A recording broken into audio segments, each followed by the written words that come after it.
So hello everyone and welcome back to the design tier this month. And today I want to talk about OSL. And OSL is really new in Redshift, and it means open shader language.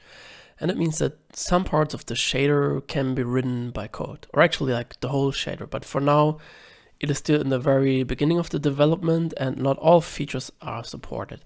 But I will directly show you some of my experiments, and again, I already think this is very powerful. For example, this thin film shader or metal kind of looking shader, and it was really fun to play around with that. And also I combined them with my own texture pack, because for now you can't use the shader as a bump or displacement, but I'll show you that in a minute. But again, here are some of my tests, and I think this has a really big potential in the future, and therefore it's kind of nice to directly start with it and learn some of the stuff.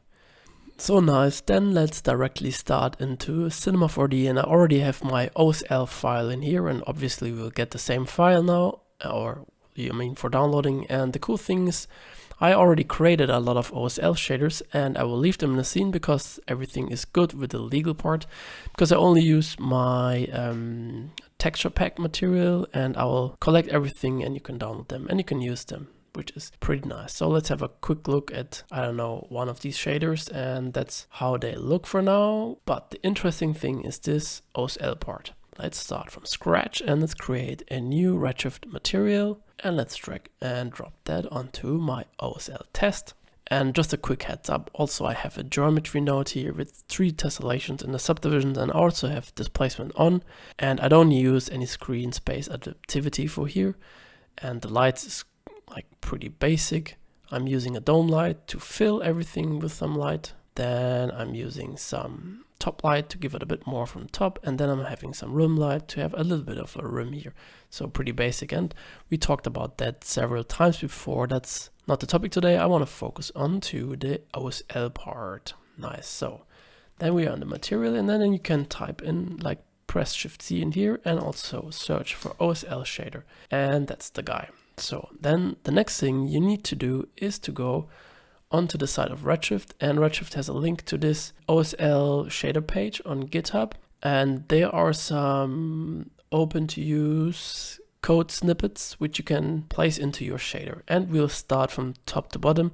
I'm not gonna explain all of them, but yeah, some of them are really nice and interesting, and some of them I didn't understand what to do and couldn't work it, because also I'm not really much into coding. I'm more definitely coming from the design part. For example, the black body I couldn't get to work. This ASUS game mode converter is really great if you are working with an ASUS color profile, but this was such a complex topic. I will have to learn a bit more, and then I will make this a tutorial as well.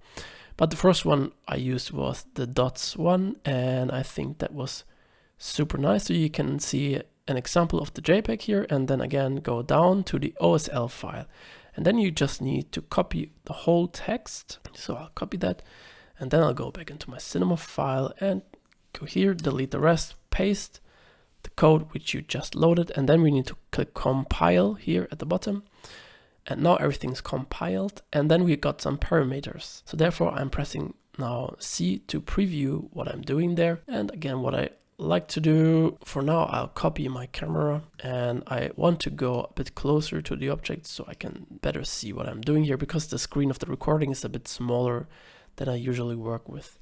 So nice. Then going back to the candy, right now you can't see much, but we need to work a bit. First of all, the scale. I have to drag the scale a bit up, and there you can see are my dots.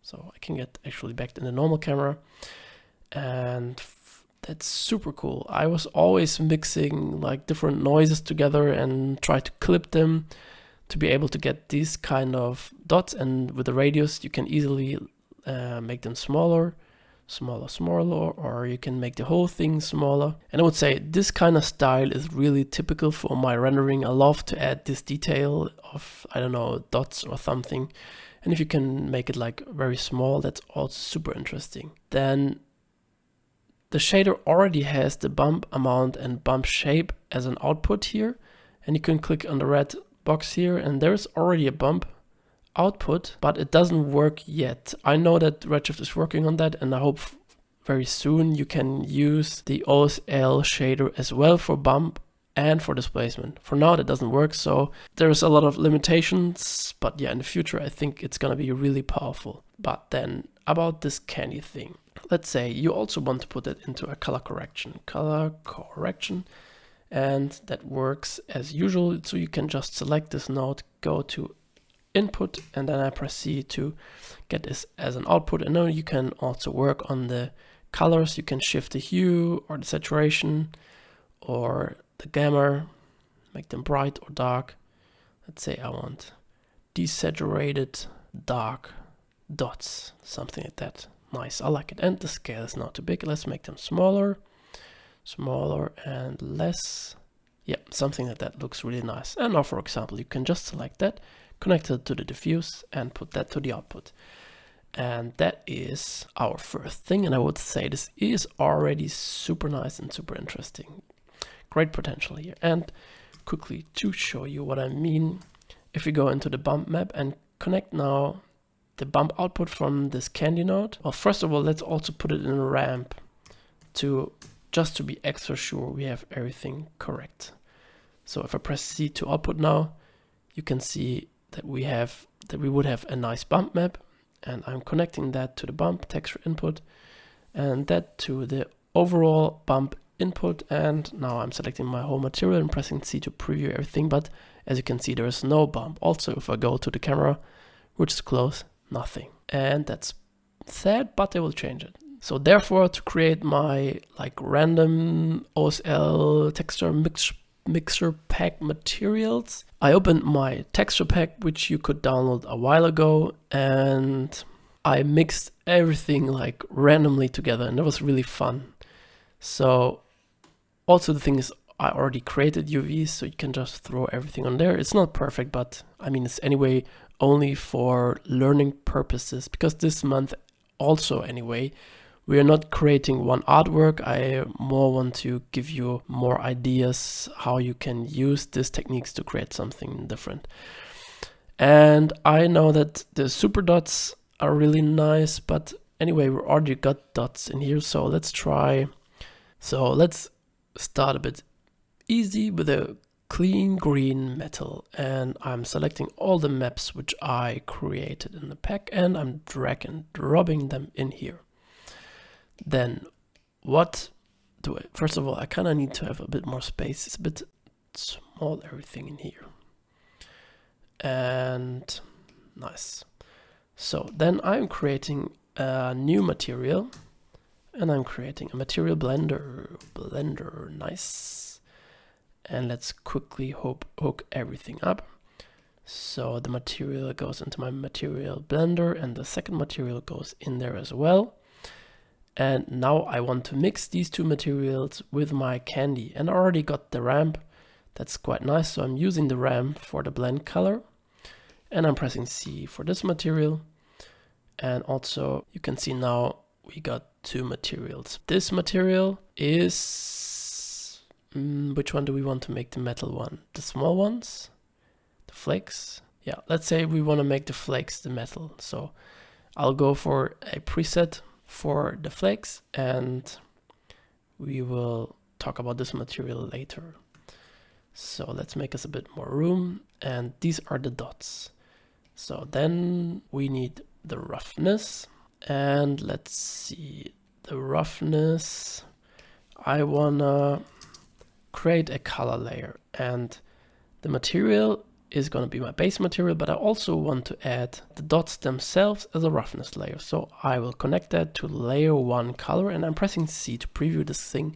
And let's get a bit closer. Now we need to multiply or add probably is better, the dots. And you can see the dots are going to be very rough, and they should have different variation of roughness.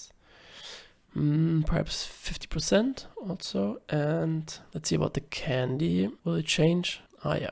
The bump amount changes the sharpness of the circles. And in my case, I want quite sharp bump shape. We can make them That's for the bump. Yeah, it's pretty nice if you would have bump, but that's a good adjustment for us now here. So this is the aluminium material, and let's connect that to our reflection roughness and only preview this guy for now. So everything is super matte. But actually we kind of only have to look on the dots, so that's better to preview the whole material. Nice. Then we have a normal map. Quickly enable your gamma override, connect the normal map to the bump material, change the bump to tangent space normal, and you can see it's nice, but I think the scale is a bit too big. So therefore I'll select my two materials and I'll scale them down by 2. And therefore I'll quickly also only select my roughness material and see how the scaling is, and I think 2 is a good value. Then going back to the main material and put that to the output. Nice. Then I only want, what do we want? Is the diffuse color cool? Let's see. Yeah, I think that's nice. For the diffuse color, for my metal material, I want my color corrected candy. And again, I need a color layer. And let's also hide this guy so we have a bit more room here. And now I need to connect my color corrected OSL shader. And I'm pressing C to preview that. And well, obviously we don't see it, like nice. That's how it should be. And now I just need to select my diffuse material. And the diffuse material is going to be in layer 1 color. So I'm blending together the dots and my diffuse material. And now let's choose a blending mode, perhaps multiply, or well, first of all, let's select the whole material to see how the look for everything will look, and I didn't connect it yet. So therefore I'm quickly selecting reflectivity and connecting that with my node here. And that's definitely too dark, so I think the add is nice. Great, so we have now metal flakes, kind of flaky flakes on top of that. And I also think the color variation is quite nice. It's not that vivid, but it's cool. Then we can concentrate onto the main material, which is the glossy thing here. And I would say we want to, of course, try out another OSL shader. So I'm quickly putting that into here, and let's have a look at the Redshift website. So I would say let's try out the marble shader. Here is the JPEG preview for that, and I didn't try out this one before. So let's see how it will look. Therefore I will copy the whole code and going back into Cinema, go into the OSL and paste it there. And then click compile. And now we have some parameters, and we actually have a lot of parameters. So to see what we're doing there, I'm pressing C on my second OSL shader. And now Redshift has to calculate a little bit. And I think this also looks very interesting. I like it. I like the subtle shape of it. But let's play around with some of the values. Well, the diffuse amount, max that, interesting. Specular weight. And the thing is, I probably have to do the same as you. I just have to play around with the values and see how it changes. And again, some of the OSL shaders I didn't get to work. We can even change the IOR in the shader. That's super nice. So actually this could be our whole material. We could just use that as our base material. And now if I'm pressing C to preview, we would just add our points in here. And that's probably not how you do it, because Redshift just crashed. Or Cinema crashed. So we are nearly back, and luckily I saved. So again, going back to OSL, and perhaps let's try another one. Let's see, yeah, scratches. That is pretty nice. With this code, you can create your procedural scratches directly into Redshift, and that is very nice. Well, first of all, because they're procedural, so you can go like as close as you want, and it's not a material, and you won't see tiling, and yeah, it's super art directable. That's quite nice. Then I'm pressing C on my scratches to preview what this actually gives me, and I didn't try this one before, so let's see what's happening.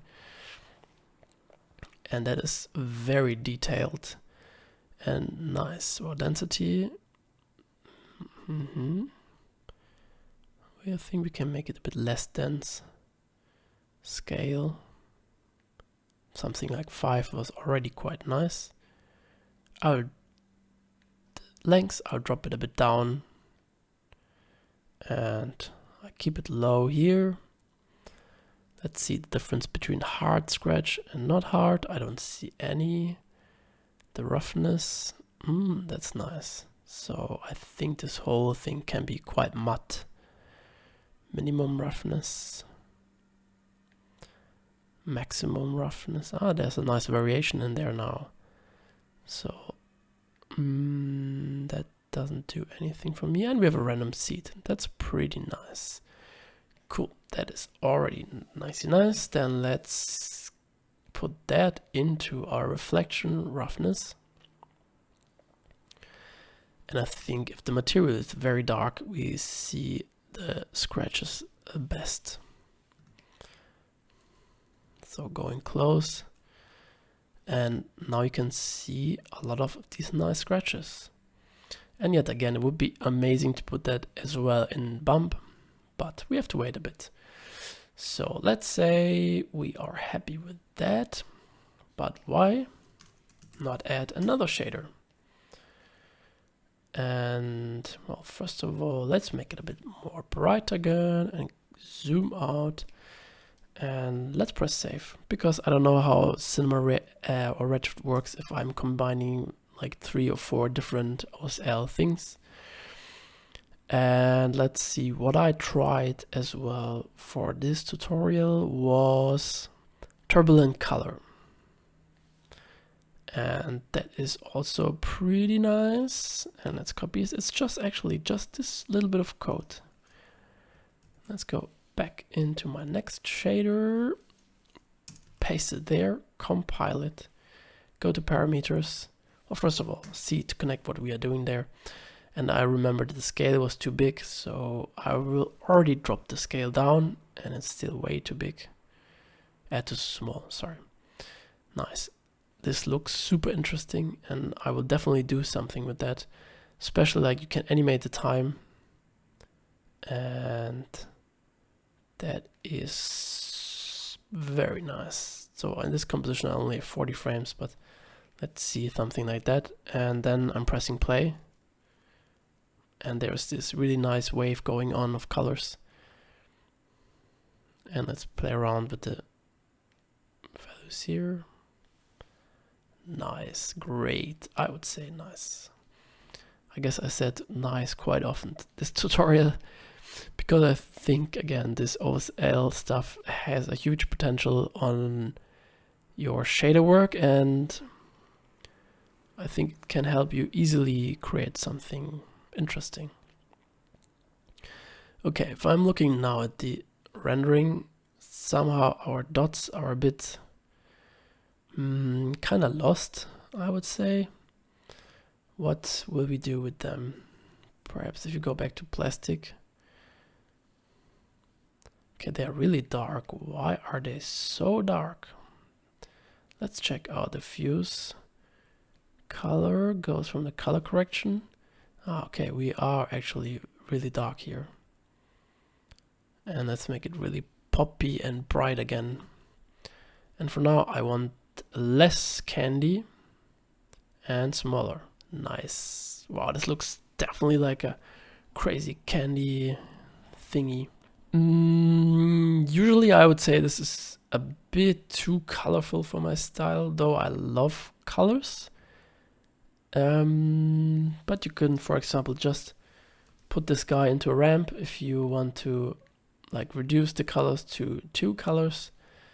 and I will load a preset. Let's see.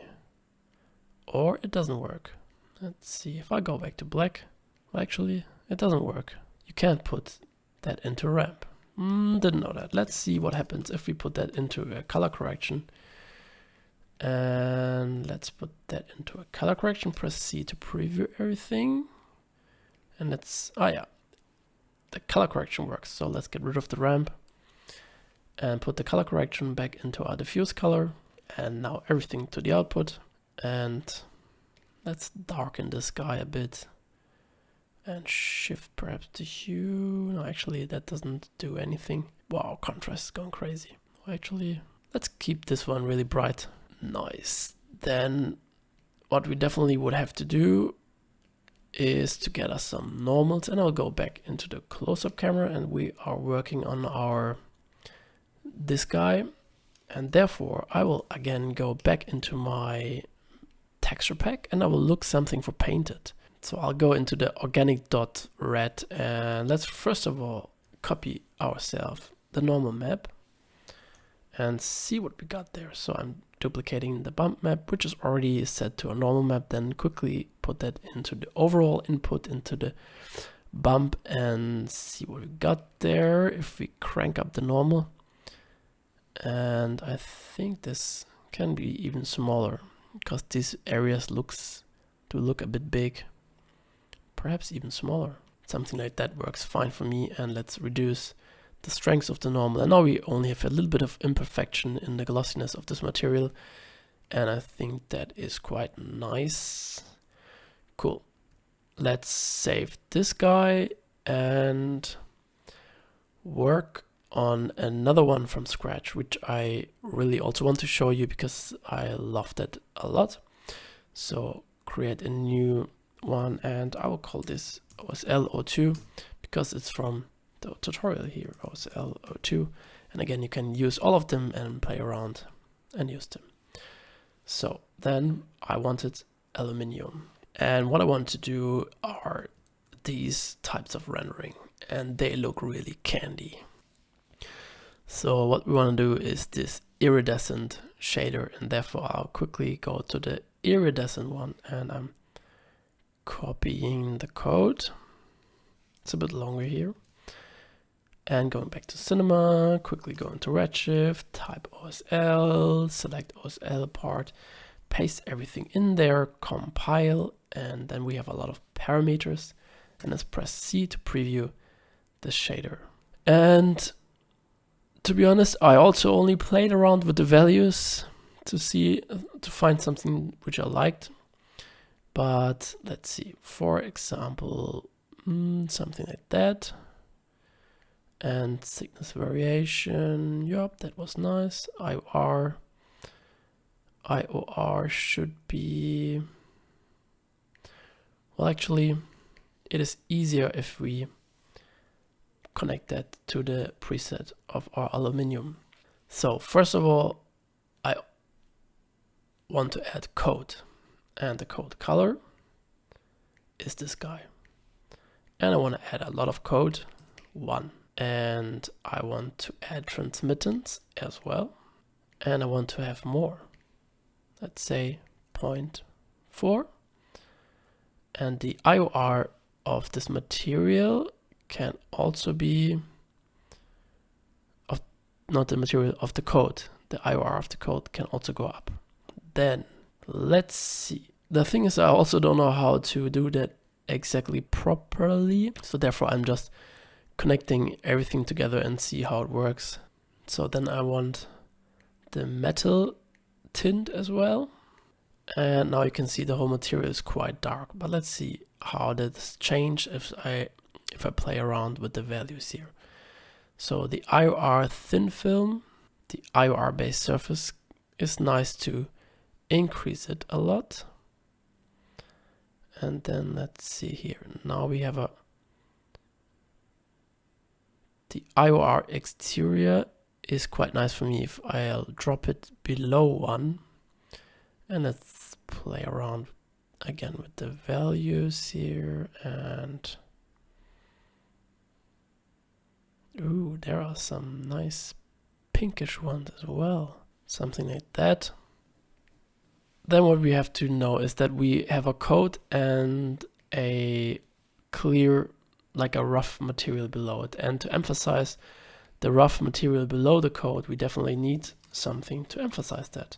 So therefore, I will again go for a bump map and go into my shader, and let's see. Well, actually, the dots bumps could work quite well in here. So again, override your gamma, connect that to the bump input to the overall bump input, and let's see how that updates. And that's quite nice. So first of all, let's drop the scale, and then I think we are still in the wrong field. We have to change that to normal, and overall that's probably too strong. Let's drop it down to 0.25, and that is exactly what I want. So now you can see below the code we have this rough material, and it's actually already still too big. So now it's nice. We have a little bit of these imperfections down there. And now we could also see what we can do with the roughness. I want to have a metal, perhaps, not displacement. I need the roughness. This guy, nice. Let's drop this in here as well. And to be able to adjust that, I'll quickly put it into a ramp, connect the ramp, and connect the ramp to the reflection roughness. The coat is still very glossy, there's no roughness on it, but the layer below it is now very rough, and it's a bit too rough. So therefore, let's make it a bit less rough. Something like that perhaps. Nice. Quickly, let's remove the coat to see how everything looks without coating. And I think the bump can be a bit stronger. Nice. And coating. Back on that. Let's also increase the samples from the coat. And that looks quite nice, I would say. But it's a bit too dark, and therefore you just have to play around with the values for this guy. So let's see. I would say this is about it, and I could really play along a lot more with these presets and make some tests. And yeah, I hope you learned something, and I hope you are not that afraid of this code, because anyway, I can code and probably most of you can neither, but they're open source, and it's super nice of these people that they're sharing these pieces, and it definitely helps to improve your shader work. So thank you very much for listening, and hopefully hear you, see you, or whatever you soon, and have a great time. Bye bye.